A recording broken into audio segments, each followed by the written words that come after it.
Spotlight is a production of CTNY, the Catholic Television Network of Youngstown. It seeks to spotlight people, places, and events from around the Diocese of Youngstown that promote the new gospel of joy called for by Pope Francis. Your program host is Father James Corda.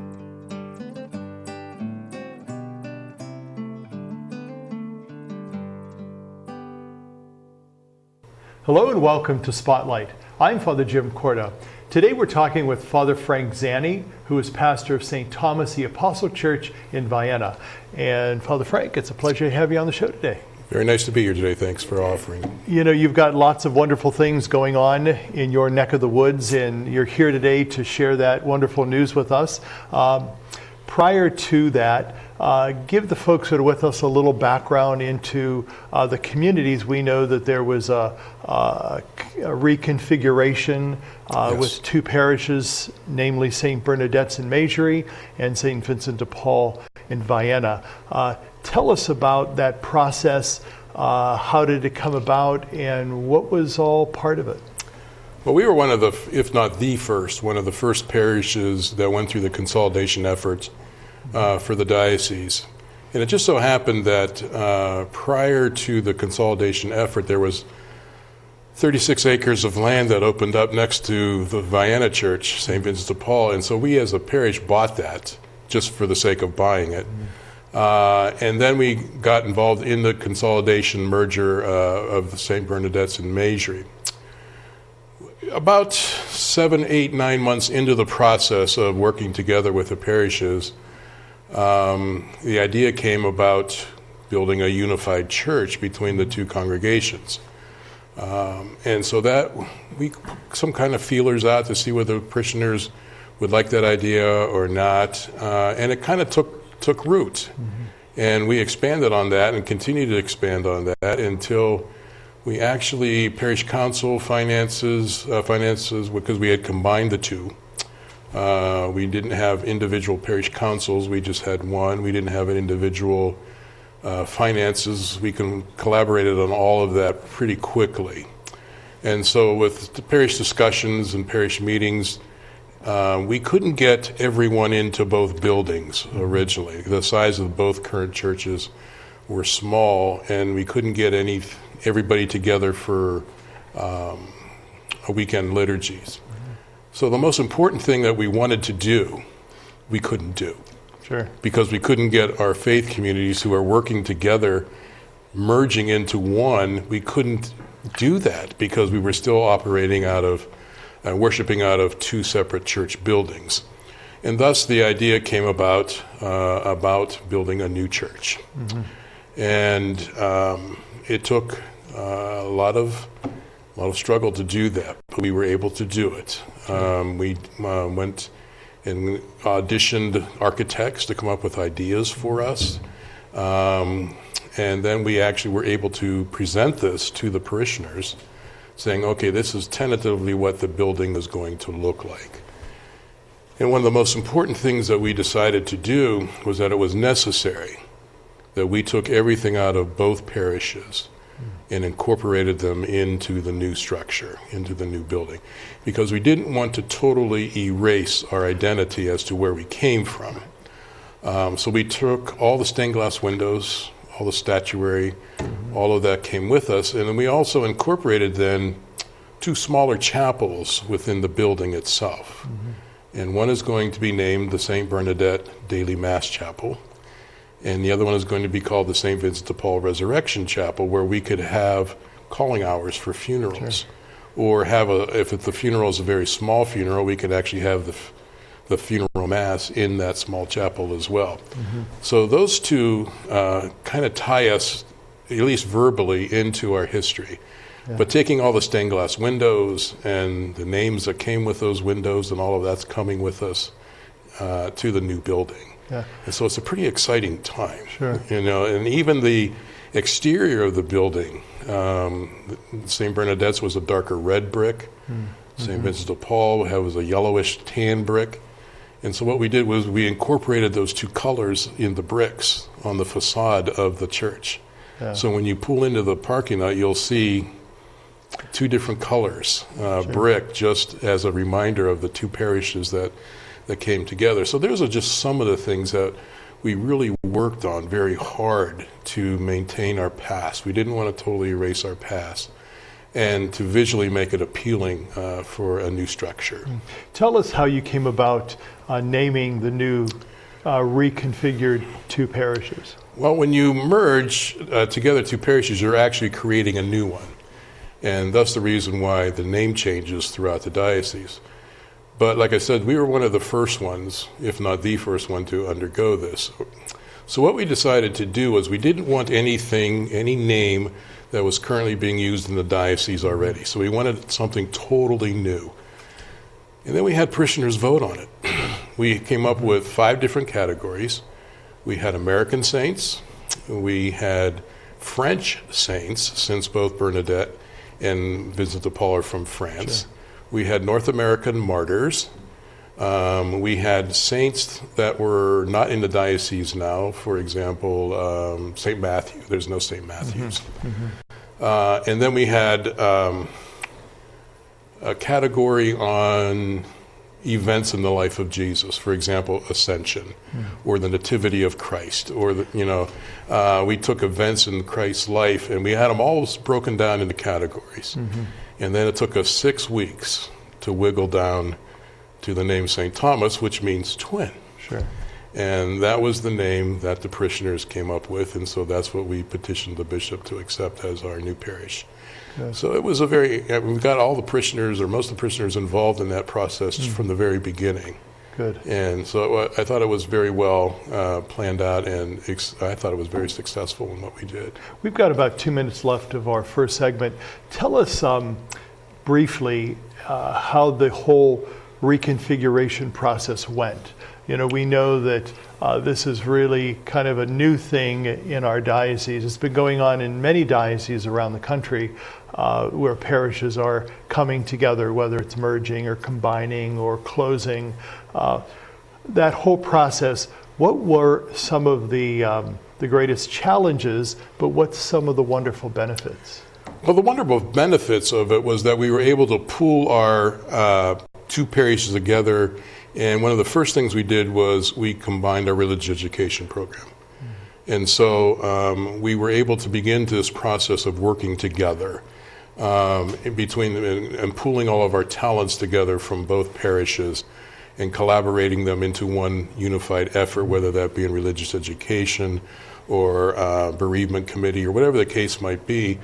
We worked together, and that was one of the greatest benefits of this. One of the greatest challenges that we faced in this collaboration effort was a sense of the parochialism. Well, this is my church, this is your church, and that was tough. It was very tough to get past that mentality, but it worked. We're going to talk more about that in a moment. We're going to take a quick break. Okay. So please stay with us. We'll be right back. What have you done for your marriage today? I gave my wife a hug this morning. I told her I love her. Instead of sitting on the couch, I helped to clean up. I cooked my husband's favorite breakfast. I sent my husband a love email. What have I done for my marriage today? It's a good question. I gave her a call and say, thinking of her. And the kids. I did her hair this morning. I think it looks pretty good. We're going to the museums as a family. What have I done for my marriage today? I made my wife coffee and breakfast this morning. It's going to be her birthday next week, so I've been spending time today making arrangements to make that extra special. Oh, we're spending the day together? I bought her an orchid. Hassan was able to let me sleep in by taking care of him in the morning. I read the newspaper to my wife, and it cracked her up. She's still laughing. What have you done for your marriage today? Small changes can make a world of difference. Get started at foryourmarriage.org, a message from the Catholic Church. Well, I've been volunteering for 18, almost 20 years. What I do is help the elderly in their homes so that they can stay in their homes. I think a lot of times the elderly in our society are forgotten, and that's unfortunate because they have so much wisdom to share. The other day she told me that every night when she goes to bed, she thinks about her little angel, her little angel's going to come and check on her the next day. And that's me, yeah. Welcome back to Spotlight. I'm talking with Father Frank Zanni, who is pastor of St. Thomas the Apostle Church in Vienna. You know, before we took a break, we were talking about some of the challenges of reconfiguration and bringing parishes together, and you were talking about some of those. Why is it so important to have a spirit of unity and togetherness whenever you embark on this whole reconfiguration and collaboration, especially in this church today? Well, I think it's important because we are developing a new sense of church in the church today. The church of, Catholic Church on every corner no longer exists, or will soon no longer exist. And so we have to begin to working together. The priest shortage magnifies the problem. So it's very, very important to get across to parishioners, and I can understand their sentimentality towards their local parish. This is where I was baptized. This is where my parents died. The funeral masses, so there's a lot of emotional tie to a building. Mm-hmm. And that's the most challenging part.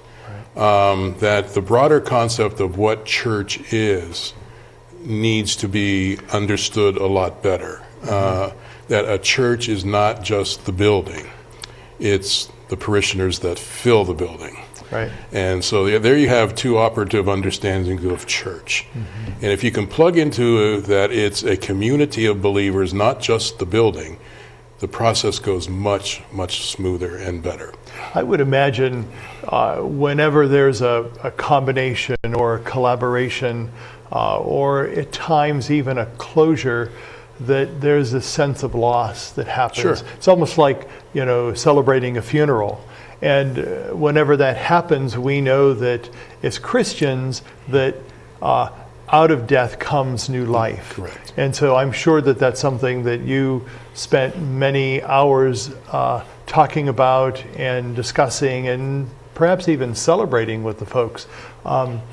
So what are some of the other things that you did to bring people together? What are some of the opportunities that they had to get to know each other before you embarked on building this new church?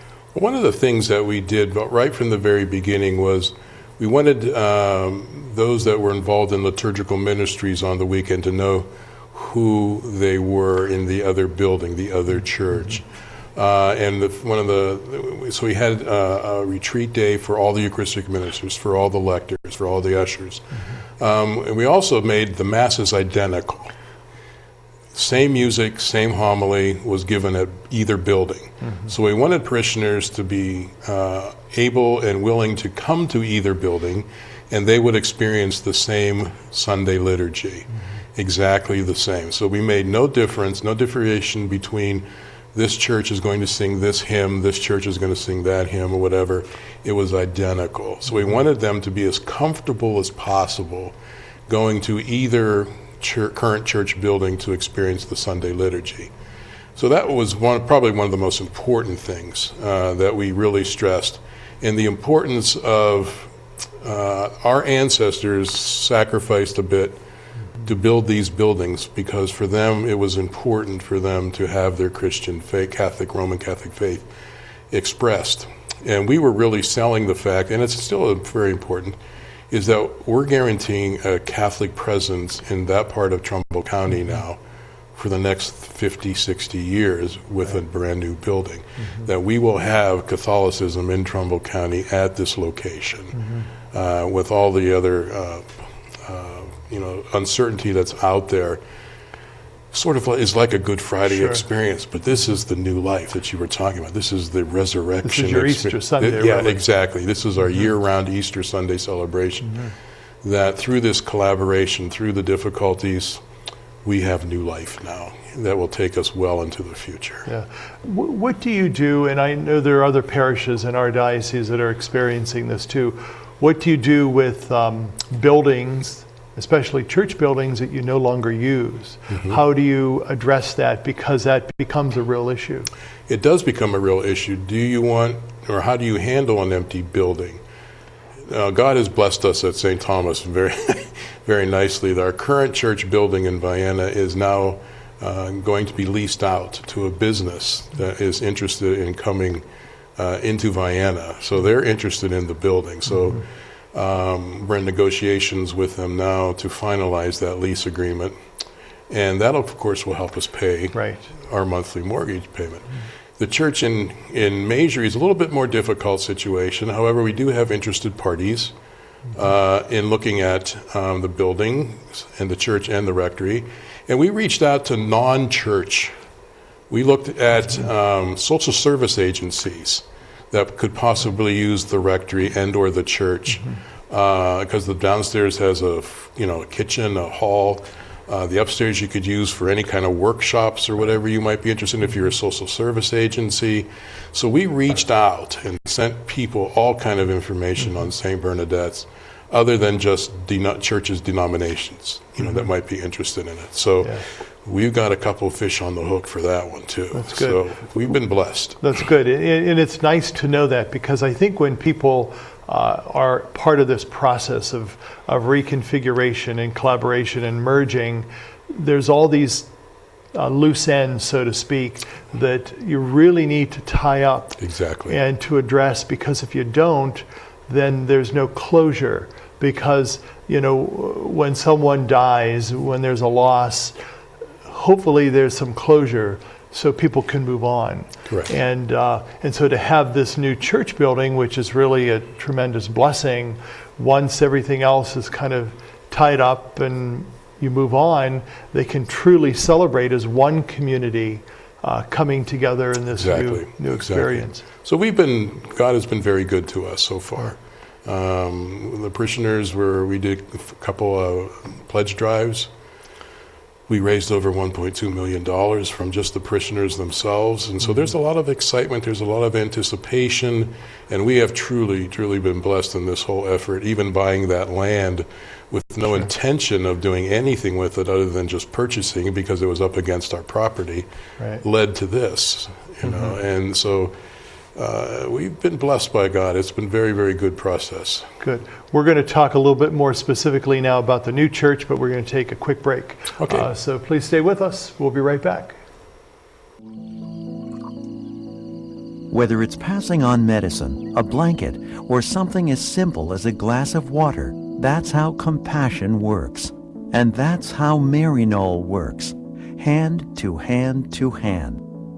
For nearly 100 years, Maryknoll's been passing on your help to the priests and brothers working in 26 countries around the world. Maryknoll, an American Catholic organization, dedicates 86 cents of every dollar donated to their programs, serving the world's poor and powerless. And that's how it works. Compassion flows from your hand to the hand of someone in need.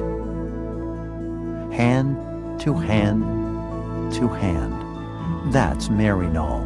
That's Maryknoll. That's Maryknoll. That's Maryknoll. That's Maryknoll. That's Maryknoll. That's Maryknoll. That's Maryknoll. That's Maryknoll. That's Maryknoll. 33 million Americans have descended into poverty. And as their futures fall, so does our nation's.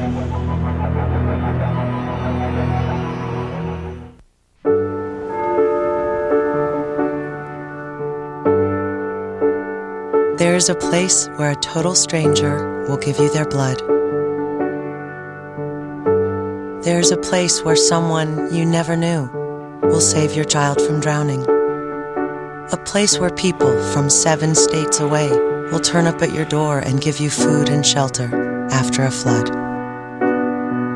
There's a place where a person who doesn't look like you, talk like you, or dress like you will stretch out their hand and put it across your shoulders and say, everything is going to be okay. That place is called America, where we look out for each other, and it's up to us to keep it that way. When you help the American Red Cross, you help America. Welcome back to Spotlight. We're talking about St. Thomas the Apostle Church in Vienna with Father Frank Zanni. The good news now is that you have this new church, and it will be dedicated very soon and this summer, and we want you to tell us about it. Well, the plans to dedicate it is on Sunday, July 3rd, which is the Feast of St. Thomas the Apostle. So that coincidence is remarkable that feast day fell on a Sunday this year, and so we will be dedicating at 2 o'clock in the afternoon that day. We're going to have a parish potluck dinner or picnic afterwards, inviting the whole parish to come to this event.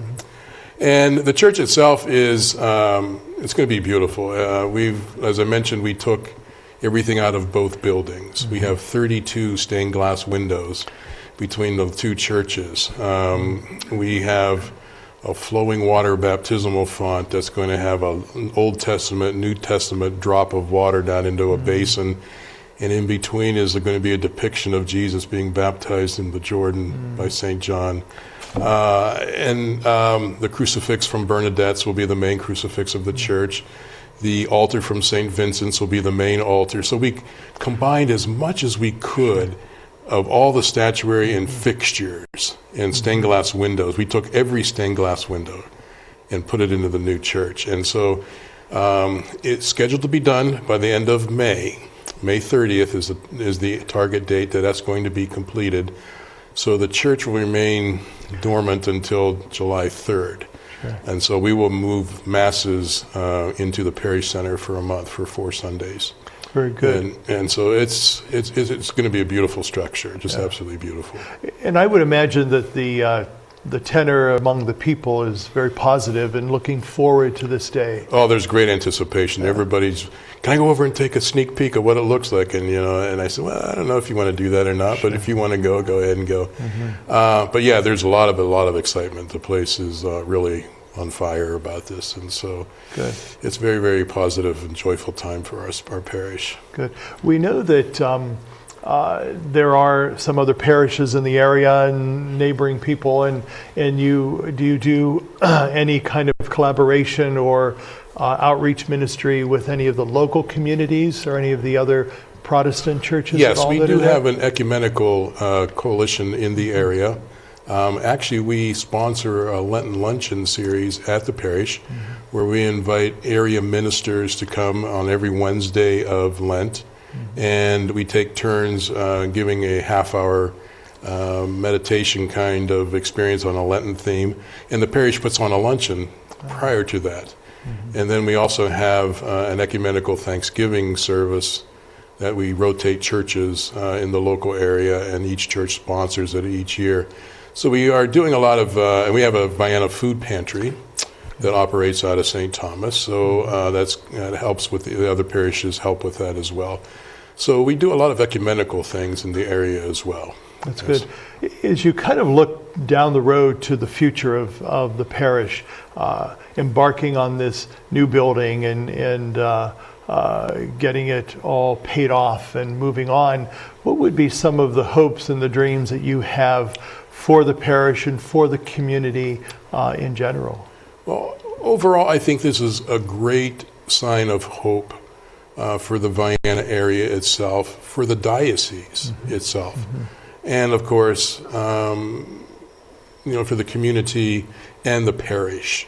It's all signs are pointing to hope and joy at this point, and we want to maintain that. We want to maintain the excitement of an active, very active faith community, and we're well on our way to establishing a whole group of new ministries and outreach that our parish council and our parish growth committee are working together. That we're already in the planning stage. The diocesan evangelization program we're using as a guide for that, and we will implement a lot of those programs once the building gets open for the dedication, after the dedication Mass. So long term, we want to continue being very active in the community and also being a sign of great joy for the diocese as well. Yes. We've got a few minutes left of our show today.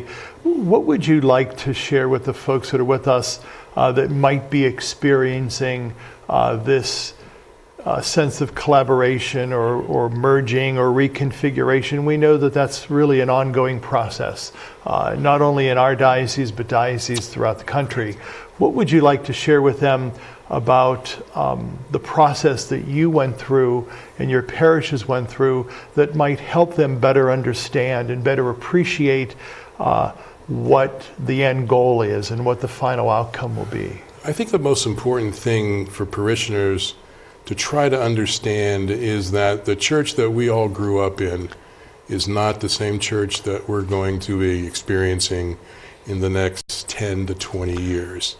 And we may be gone in 10 to 20 years, or we may still be around, but regardless, our concept of what church is changing. I mean, my concept of ordination 25 years ago of church is not what it is today either. So if you keep an open mind, look out, reach out to fellow Catholics. You know, we were so ingrained, if you were a Polish, if you're Slovak, if you're Italian, you go to these churches only. Right. You know, if you open your mind and see the gifts that other people or other ethnic backgrounds may offer to your faith community, open that up, discover it, experience, it's wonderful. If you just, it's not always easy, but you have to let some of that stuff go. Right. You know, but what you let go, you open your arms and you welcome somebody or something new. And what would you like to tell the folks of Vienna in anticipation of this great gift of a new building and several years of working together and collaborating? Well, we've been working on this for 6 years now. We did a 4-year pledge drive. We did another 3-year. We're still in the second part of that.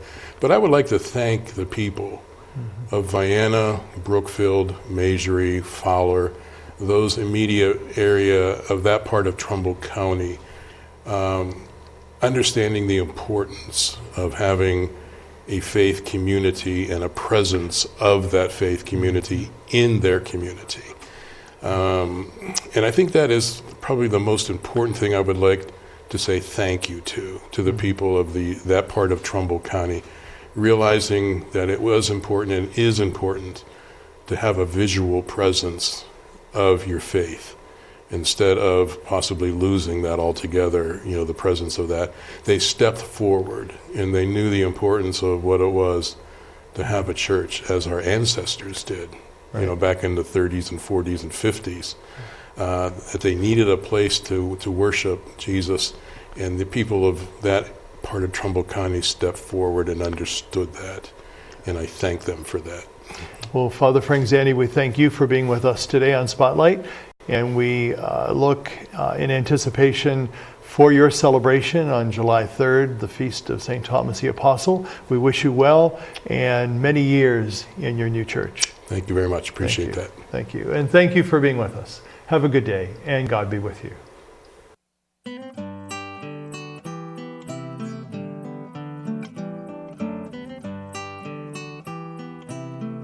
Spotlight has been a production of CTNY, the Catholic Television Network of Youngstown. Your program host was Father James Corda.